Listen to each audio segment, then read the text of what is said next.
Ang devotion po natin sa umaga nito ay mababasa sa Isaiah chapter 49 from verse 13 to 16.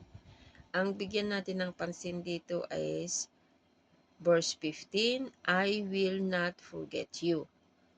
Ito yung sinabi ng Panginoon sa mga Israelites before, don't I will not forget you. Kasi sabi doon sa una na, can a mother forget the baby at her breast and have no compassion on the child she has born?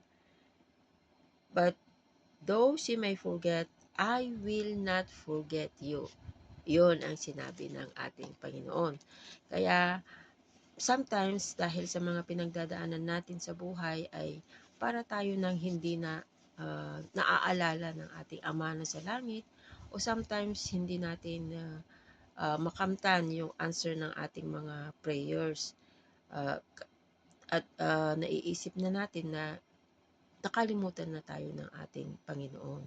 Hindi yon, mga kapatid, dahil God will never forget us, because He said, no one can pluck you out in the hands of my Father. Yun ang sinabi ni Jesus. At He has already engraved us in the palm of His hand. Kaya huwag tayong mag-isip ng hindi maganda para tayo ay hindi ma-depressed, magkaroon ng anxiety, depression.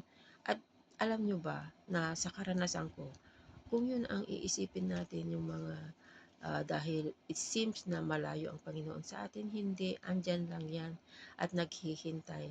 Yung talagang tamang panahon, yung humility natin to go before Him, yun ang hinihintay ng ating Ama. Bilang Ama natin na nakakaalam ng lahat para sa atin, ay we just still trust the Lord, increase or i-build up natin yung intimate relationship natin sa Kanya, and one day magugulat na lang tayo na ibibigay niya rin yung nararapat na para sa atin. Dahil tandaan natin lagi na tayo ay ang Kanyang mga anak ng ating Ama na nasa langit.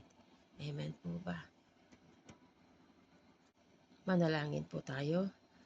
Father God, my Lord and my God, I thank you, Father, that you never forget us, O Father, that you are always with us through the presence of the Holy Spirit.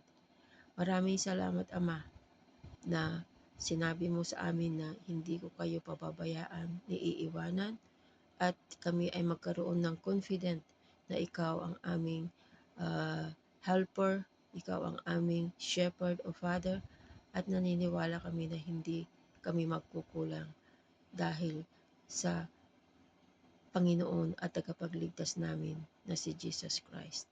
Maraming pong salamat, Ama, sa gabay at tulong mo sa araw-araw na buhay namin. Thank you, Father, in the name of the Lord Jesus Christ.